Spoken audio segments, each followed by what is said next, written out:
What's good, mi gente? Hey, it's your girly Lane again, back with another video. Welcome to those of you who are new, and to those who are coming back. What's good, mi gente? What's good? So, today's video, it's not, as you can see, it's not a cash stuffing, but I wanted to give you some payroll tips just for this year. I mean, a lot of these you can generally apply, for every year, but there's certain limits that I'm going to be talking about that only apply to 2023. So I don't know if I've said this before, but first and foremost, I am not a financial advisor. I'm not a CPA, none of that. Excuse me. My allergies are horrid. I want to take like one of those like bristle brushes and like scrub, like it literally feels like I want to gouge my eyes out. My medicine isn't working. I don't know what's going on.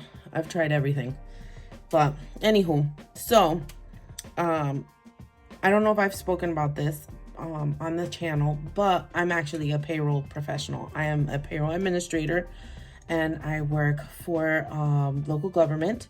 And I have my master's degree in public administration.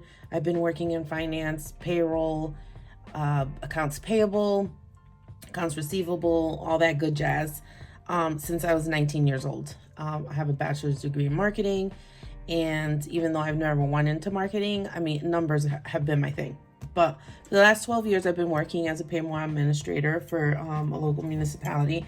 And I've learned a couple things, and these are just things that I tell my they're not even my employees, but I tell my colleagues as far as things to keep in mind, certain limits, all that good jazz. So let's get right into it. Oh, look, if y'all guys went into my Instagram, sorry about that. my daughter came in here. This little girl, I'm telling you, I can't be on the phone recording a video. She's 6 years old. She want to be all over it, okay? I mean, I don't mind. I love my baby. But it's really hard when you're a single mom to just even get 5 minutes to even do this. So I apologize for that little blip. But anywho, I was talking about my nails. I had this like neon, I literally looked like a highlighter. I did my toes and I did my nails. I haven't posted any nail content in a while. And my nails are doing so much better. Look how pretty they are. Mind you, this color I actually got from the Dollar Tree. Isn't this cute? Anyways, back to our payroll tips. So yeah, these are just some tips that I let my colleagues know, because every year everything changes. So I just wanted to let you guys know, just in case maybe you guys didn't know. So the first thing we're going to talk about is FICA. Sorry, look, what in the world? Honey, it is Friday. I am tired. I am literally in my pajamas. Girl. So first thing we're going to talk about is FICA and Medicare. FICA and Medicare taxes are mandatory. Those cannot be taken out. They cannot be adjusted. It is a set rate. If I'm not mistaken, FICA is 12% and Medicare is 0.45. Hold on, I'm gonna look this up right now. I don't usually add Medicare rates. My computer is like so FICA is actually a 6.2 and Medicare is 1.45. The problem that I'm having trouble remembering these rates is because I do both employee and employer, so we have to combine those. So that's why Social Security is 12.4 and Medicare is 2.9. So those are the numbers that are registering my head. So anywho, so FICA and Medicare are mandatory. Okay, so those cannot fluctuate. They're a set rate. Now federal tax, prior to 2020, we had federal, like our W4 forms girl, Elaine, get it together. Get it together. I'm trying to rush through this so that my baby doesn't barge up in here again. But let's just woosah. Let's just nice cleansing breath. All right. So federal tax. Prior to 2020, it was based on exemptions. So you would put married 5, single 2, and it would depend, and it would put you in a certain tax bracket. Well, as of 2020, they changed the amounts from going to exemptions to actual dollar amounts. This kind of screwed everybody up because the tax limits were completely different. They were different from prior to 2020. If you've been in the same employer and you had an old form, then you'd be based on the old tax rate. But as soon as you make any change, you have to use the new tax rate, the new tax form, and you can't go back. So if right now you have the married with 3, married 2, single 1, or whatever, just know that if you make a change and you do a new W-4, you're going to have to use the new dollar amount W-4 form, and then you can't revert back to exemptions. So just putting it out there. For all my people, because I've had so many employees come back to me and complain, oh my God, Elaine, I didn't have enough taxes taken out. And that's just based on the way that the tax brackets were put together, the limits. So I tell each and every one of my employees, I even sit with them if they want. I always, first and foremost, I let them know I am not a tax professional. If you want to talk to your accountant, you can go ahead and do so. I'm not giving you advice. I'm just letting you know what tools and resources that you have. So first things first is I always tell them, go to the IRS.gov and go to the withholding calculator. In there, you can just do it. You can put all of your information in. You can do this anytime. Usually at the beginning of the year, they're revamping the system. So it's not really available maybe for the first month. But then after that, it's available. And just know you can change your W-4 as many times a year as you want. Okay, so go to the IRS.gov, do the withholding calculator, put in all your information, and it actually lets you toggle whether you want a certain amount back, whether you want to owe, what your tax liability is. And on top of that, I always suggest to everybody, it's always best to break even so that you don't owe them and they don't owe you. Because honestly, if you're getting a refund, that means you're having way too much tax taken out of your check. You're giving it to the federal government completely interest-free, and they're using it for whatever it is that they need to do it. And then when you get the refund back, they're not giving you interest for the money that you basically lent them. So wouldn't you rather have that money in your check, in your hands, where you can use it? So this is a really helpful tool for you guys to go on in there. Now, state tax. State tax depends on the state that you live in. So in the U.S., we currently have 7 income tax-free states, okay? So there's Alaska, Florida, Nevada, South Dakota, Texas, Washington State, and Wyoming. They don't have any state taxes taken out, any state income taxes taken out. So they don't have a tax liability for that. But on the flip side, they might have a higher property tax rate. They might have, it's always a give and take, you know. But for state tax, these like I said, these are tax free, and it all depends on what state you're in. I suggest go to your state website. In Connecticut, we do have a tax calculator, also a withholding calculator for the taxes. I generally tell everybody, just consider it like your gross income, you know, multiply by the sales tax rate. And like in Connecticut, 6.35, that's what we usually go based off of. For the most part, not in every situation, because we have employees that get paid, you know, over 150K. It all depends on what you make. So, yeah, so go onto your your state website and check to see, you know, put in the search bar withholding calculator. They might have that for you, and that may be another helpful tool for you. So next thing I wrote down here is workman's comp. Listen, where I work at, these public works guys, between public works and the police department, like somebody is always getting hurt and they're always getting workman's comp. Mind you, they'll call me because they don't understand, hey, my check, the way that our local government is set up is that the workman's comp checks don't get sent to the employee directly. They actually get sent to us, and we actually make them whole, because workman comp payments are a percentage of what your wages are. So where I work, instead of giving them a percentage, they give them their full, 80 hours for the 2 weeks, right? So for the percentage that's non-taxable, which is the one that we use to make them whole, that actually has to be taxed. But then workman's comp is actually absolutely tax-free. So you don't have to worry about it. So a lot of employees will see, more money in their paychecks, and they're like, I don't understand. I'm not having enough money taken out. But they don't understand that when it's under a separate line under your W-2, and it states how much you've gotten for workman's comp payments.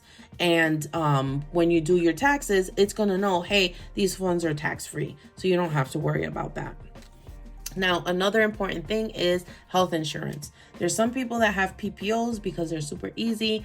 The coverage, your premium that you pay to your employer either every week or every 2 weeks, is quite a bit higher, because a lot of places we're seeing now are actually trying to steer clear from a PPO because it is expensive. It's really, really expensive. So a lot of these companies, private companies, municipalities, local government, are actually transitioning into what's called a high deductible health plan. Now, high deductible health plans, for the most part, what happens is they're cheaper, but that's because you have a deductible. So let's say in my case, I have a high deductible plan, and my deductible for the year is $4,000. I'm super lucky that our employer actually gives us 50% of our deductible. So I only have to basically come up with $2,000 for the year. Now, once you hit your cap of your complete deductible, what happens is that you don't have to pay prescriptions, then you don't have to pay for doctor's visits, because it's all basically like paid for. You've already covered your deductible. You don't have to worry about it. So high deductible plans, a lot of people really don't understand. They're really leery of them because they see that high number. So what I always suggest to a lot of the employees is, hey, if you're going to go into a high deductible plan, why don't you take the PPO rate and say, okay, I'm only paying $100 every 2 weeks for the high deductible plan. But the PPO, if I were to get the PPO is $175. So why don't I just take $75 and put it in an HSA? HSA accounts are called health savings accounts. They're actually pre-tax. They're taxed that you can pay your deductibles with, your prescriptions with, medical things, your glasses. There's certain things, and every plan they'll give you a list of the things that can get covered. The amounts, the limits that you can put in an HSA. So it's basically like a bank account. If you even wanted to prepay and pay it out of your check, you can always pay yourself back with a check from your HSA account. Just make sure that you keep records of all your receipts, everything you've paid for the year, just in case you get audited. It doesn't happen very often, but it does happen. So for a person who's on a single family, or a single, not a family, so who's on the single plan, your HSA limit is going to be $4,150. Now, that also includes whatever, if your employer pays part of your deductible. So my employer would give a person that has a single plan, they would give them $1,000 because their deductible is $2,000. So that means that now they can only put in $3,150 for the year. Anything over that, you're going to get slammed with a tax penalty because you put too much in there. There are several HSAs that let you actually even invest your money. So it's basically, working for you. So if you have it in there and you're investing it, you can actually make money off your pre-tax dollars. So for the family plan's limit is $8,300 for the year. Okay. Now, FSAs are flexible spending accounts. Now, This one is a little bit different. I'm not very familiar because we don't usually we don't offer this where I work. But flexible spending accounts you can actually use for daycare and for certain things like that. But the limit is only $3,050 for the year. Okay. Now you have to keep in mind, if your employer says, hey, listen, we're going to give you $500 and put it in your FSA every year. So now you have to, deduct that from your total. Okay. 401k or 401as, those are all pre-tax, what's called cafeteria plans, right? So they're not taxable contributions. It all depends. Your employer can match, your employer can't match. It all depends on the employers. Sometimes they'll say we'll match up to 3%. Other times they say, well, we'll give you 10% and you have to put in 7%. It all depends. But for a 401k, the limit is $66,000. Now, there's a caveat. If you are 50 years or older, for a 401a, you can't put in any more. But if you have a 401k, the 401k limit is $22,500. And if you are 50 and over, they allow you to put in another $7,500 for what's called the age 50 catch up. Okay, so you'll be able to put, what is that, 20 plus 3, so $30,000 for that year. And these are 2023 numbers. Okay, same thing for 457s. There's pre-tax and there's Roth. The difference between pre-tax is not federal or state tax. The Roth, you're paying it after tax. So it's basically like you're just, once you get your net paycheck, you're putting it into your 457. That's all that means. So the Roth is after tax. The Roth, or the 457 limits are $22,500. For the 50 plus catch up, you can add another $7,500, which makes it to $30,000, right? But they also have this thing where you can apply for a pre-retirement catch-up, and that actually boosts how much amount you can put in there by another $22,500. So if you wanted to put money into your 457, I would talk to your HR professional or payroll person and just let them know, if this is a route that you want to go through. So also we have IRAs. IRAs are Roth. They're $6,500 is the limit for the year. Plus, if you've got the 50 and over, you can add another $1,000 into your Roth for the year. Okay. And lastly, we've got 403Bs. 403Bs we usually see for educators. Like my mother was a paraprofessional for, oh, Jesus Christ, 40, 41, 42.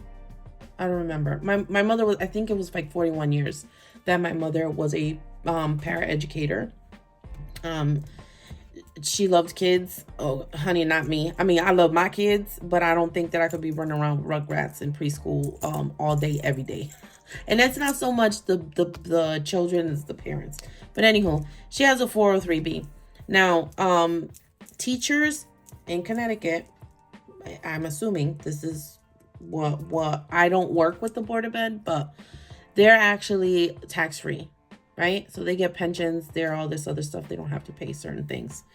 But the 403B is the same, almost like the Roth. So you have a $22,500 limit for the year. But if you're 50 and over, you can add another $7,500.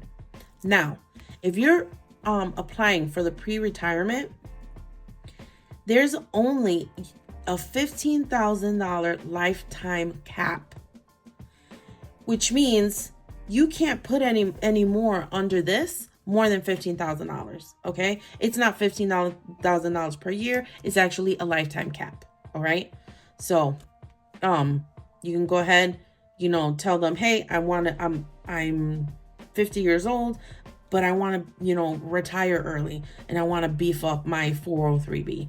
403Bs, in my opinion, are kind of like 457s. So then you can just go ahead and do that and then, just catch up. And that way you're ready for retirement. So this is a shorter video than I usually do, but I wanted to show you guys, you know, just a couple payroll tips that I encounter. Ooh, girl, nena, take it easy, mija, take it easy. Wobbly, wobbly, wobbly. There we go. Listen, I keep telling y'all, I don't video. I get like really nervous. I don't video. So I'm over here whacking stuff. And listen, us Puerto Ricans are like Italians. We talk with our hands. We're like, hey, hey, hey. You know what I'm saying? So we be all over the place. Anyhow, so I just wanted to, you know, share some tips with you guys. If you guys have any questions that you have regarding any payroll deductions and stuff, feel free to leave me a comment below. Trust me, if I don't know, I will look it up and I will find you the answer. Even it doesn't matter if you're in Connecticut or not, you know, that's just the type of person that I am.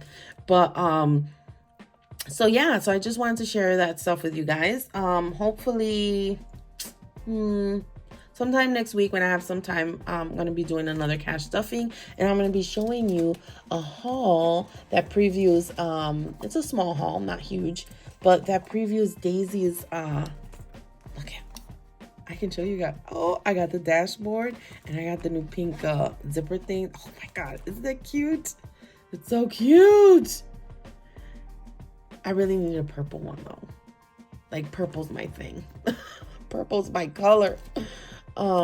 So anyways, just wanted to share those tips with you guys. So yeah, if you have, like I said, if you have any questions, feel free to comment down below. And thank you so much for watching. You know, for my new people, hey, how you doing? Again, like I said in the beginning, for my subscribers, those of us who subscribed, I've hit like, I think it's like 46 subscribers. I'm wowed by all of that, and I'm eternally grateful for you guys, you know, subscribing and taking the time out to, you know, to watch my videos and hear me rant and stuff. So yeah, thank you so much for watching, and I'll see you guys later. Bye.